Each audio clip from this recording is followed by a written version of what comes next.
Welcome to day 17 of the Murphy Challenge at 7 Steps to Quit. Be sure to follow us on our Facebook group at 7 Steps to Quit, all one word.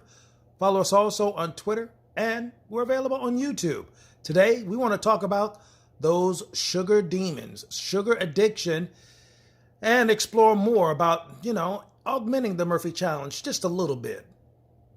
One of the big reasons why I wanted to try to do this challenge was I was trying to get rid of some belly fat. And on the lower part of my back, I've had some hard to lose weight situation on the lower part of my back, and that's where the intermittent fasting comes into play.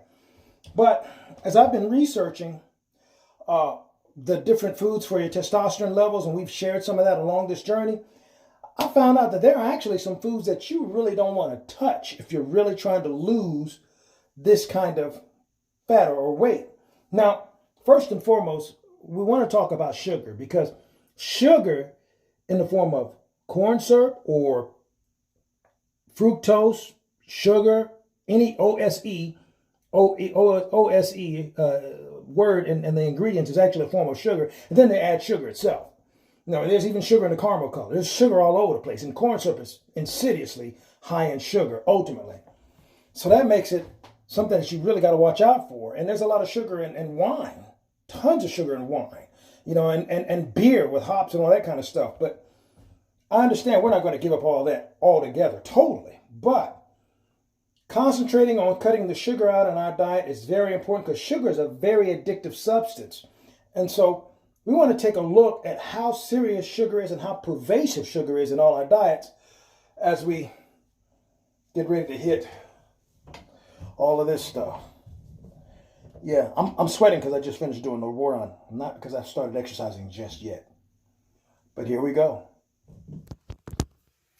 Take a look at some of the interesting and deceptive names that are added to ingredients for food that's actually flat out sugar. Agave nectar, blackstrap molasses, cane sugar, barley malt, buttered syrup, Karo syrup, confectioner's sugar, date sugar, diastatic malt, Florida crystals, galactose, corn syrup solids, dextran, ethyl maltol, fruit juice, glucose solids, golden syrup, icing sugar, maltodextrin, muscovado, refiner's syrup, high fructose corn syrup, a real big doozy of a sugar substance, lactose, maple syrup, panocha, sorghum syrup, flat out sugar, Barbados sugar, brown sugar, caramel, corn syrup, turbinado sugar, beet sugar, cane juice crystals, castor sugar, crystalline fructose, demerara sugar, diastase, fructose, glucose, grape sugar, dextrose, evaporated cane juice, fruit juice concentrate, golden sugar, honey, invert sugar, maltose, organic raw sugar, rice syrup, treacle, malt syrup, molasses, raw sugar, sucrose, yellow sugar. America's addiction is sugar, and it's a growing trend, to be honest. Most people eat 100% of their daily sugar allowance during breakfast alone. Sugar stimulates the brain release of dopamine and serotonin, producing a euphoric effect similar to illicit drugs. Symptoms of sugar intoxication: headaches, gas, upset stomach, mood swings, fatigue, just all kinds of craziness. In fact, have you ever wondered if you're perhaps addicted to sugar? Well, here are some of the signs. Number one, you need something sweet after every meal. If a meal just doesn't feel complete without a sweet treat at the end, this is one of the best signs that you're addicted to sugar. Sugary treats are supposed to be just that, treats, and meant to be consumed from time to time. Sugar comes in many forms, and this is something that people forget. Sugar, or glucose, is our body's primary source of fuel and is derived from all forms of carbohydrate-based foods. Carbohydrates, especially refined carbohydrates, are processed into sugar very quickly and easily by the body and can quickly feed your sugar addiction. Items like crackers, granola bars, and breads may seem like a healthy choice compared to refined sugar. But if you're someone who already has a problem with sugar, they will only perpetuate the cravings. 3, your taste buds are dulled to sweet foods.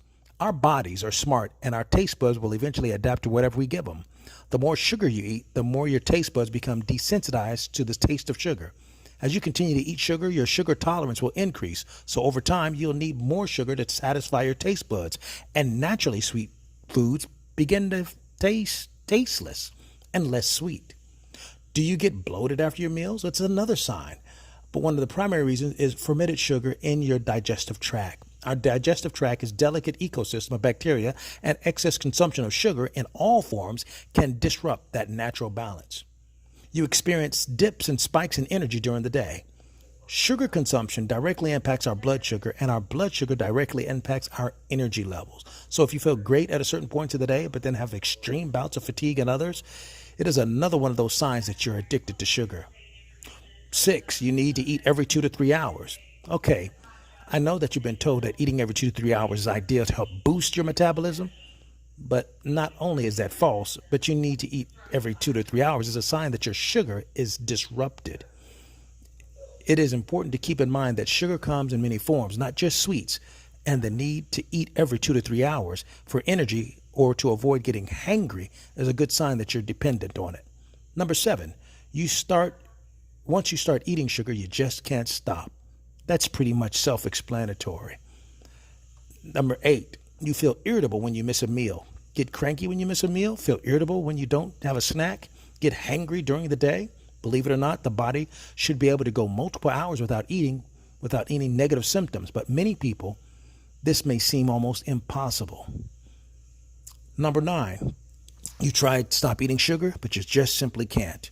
If you tried to cut it out, but you can't, it is certainly one of the big signs or best signs you might be addicted to sugar. If you tried to cut back but started to go through withdrawal symptoms, it's only natural to go back to your old ways. The bottom line is quitting sugar is not as simple as it seems, but the first step is awareness. It's important to remember that not all sugar comes in the form of sugary treats or desserts, but can also come in the form of crackers, granola bars, sweetened beverages, and other forms of refined carbohydrates. Although quitting sugar is tough, it can be done, and many people have done it before. Quitting sugar doesn't mean that you'll never eat sugar again. It simply means that when you do consume it, you will be able to do it under control. I'm at halftime right now. Adding a little more of a wrinkle. I'm adding some different pull-ups on it too. 5 more pull-ups and just add a little spice to it. I don't know if I'm going to keep doing this for the next 15 days, but I'm trying to hit my whole bicep. I'm doing it under, I'm doing it this way, I'm doing it this way. Now I'm adding 5 of these, and seeing how that works out. But, and also I'm adding a little more as far as calf raises is concerned, because I wanted to try to utilize the time as efficiently as I could. I don't know if I'm going to be able to last through this, but I'll show you what I'm adding on to it, just in case you were curious as to what I'm trying to add on to this, but I'm not sure if I'm going to stick with it. But I'm trying it for today and see if I'll stick with it tomorrow.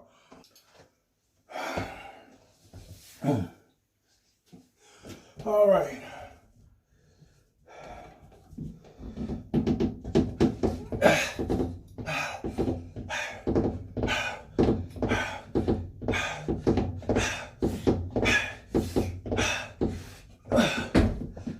I'll be back. I gotta go do my push-ups. All right.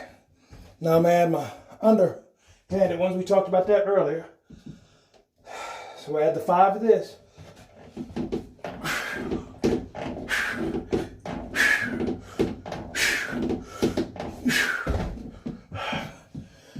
Gotta go do my squats. I'll be right back.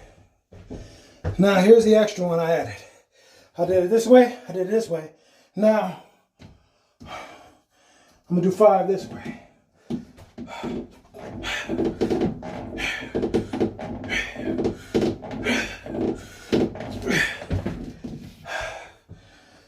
I don't know if I can keep doing that, but I'm trying. The first one, we're doing 10 this way. 1.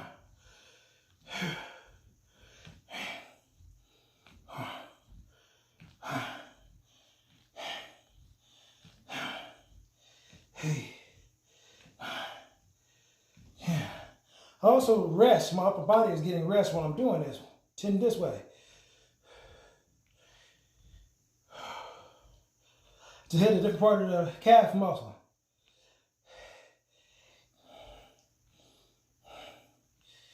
And then finally, one straight up.